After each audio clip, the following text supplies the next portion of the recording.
You had everything mapped out, steady job, growing savings, maybe even a future you're proud of. But then came the layoff, the medical bills, the divorce, and suddenly your financial world collapsed. But what if your lowest moment isn't the end? What if it's your Lion King moment and your comeback is just getting started? Hello, I'm Jonathan from Parent Portfolio. We help people build wealth and improve their personal finances. But before we begin, please hit the like button and subscribe to the channel if you haven't already. And don't forget to hit the notification bell so you don't miss any of our updates. So Simba was born into abundance. He had everything: security, guidance, a clear path to legacy. But one tragic moment, a crisis outside of his control, changed everything. And just like that, he ran, disconnected, disgraced, living off scraps in a jungle far where he was meant to be. Sound familiar? One unexpected life event and everything you worked for starts to fall apart. I know that feeling because me and my wife, we had over $250,000 in debt, but we worked hard and we crushed it. But no matter what we went through, we didn't give up. And just like Simba, we had to rebuild. So let's break this down. Simba wasn't just physically lost. He was financially and emotionally bankrupt. He stopped believing in himself. He avoided responsibility.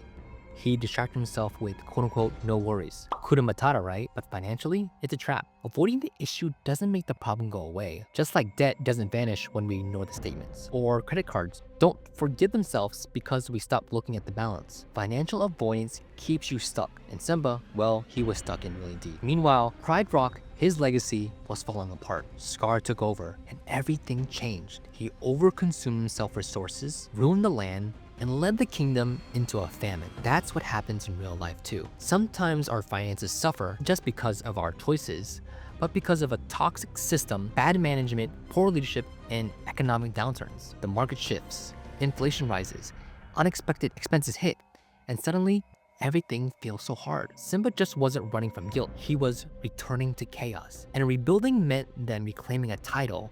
It meant starting over in a broken system. But then Rafiki shows up, a mentor, a guide, someone to help Simba remember who he is. That's the moment everything changes because he stops running. He turns around and he decides it's time to reclaim what's his. That's the same exact moment that people reach when they're done with the stress, the fear, and the paycheck to paycheck cycle. They face their finances. They choose to stop living the life that they're struggling in and choose to start building instead. That might mean creating a budget that actually fits their lifestyle or setting up goals that really are achievable. When you think about it, sometimes you need your Rafiq, a coach, a mentor, or even a video like this to remind you that it's possible. Simba just didn't go back to Pride Rock. He reclaimed it. He fought for it. He took back control, and little by little, the land began to heal. That's what rebuilding wealth looks like. It's not instant, it's not glamorous, but it's worth it.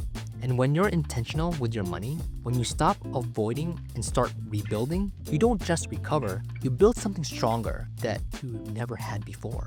So here's what Simba's story teaches us. You're not defined by your lowest moment. Avoidance creates more damage than the problem itself.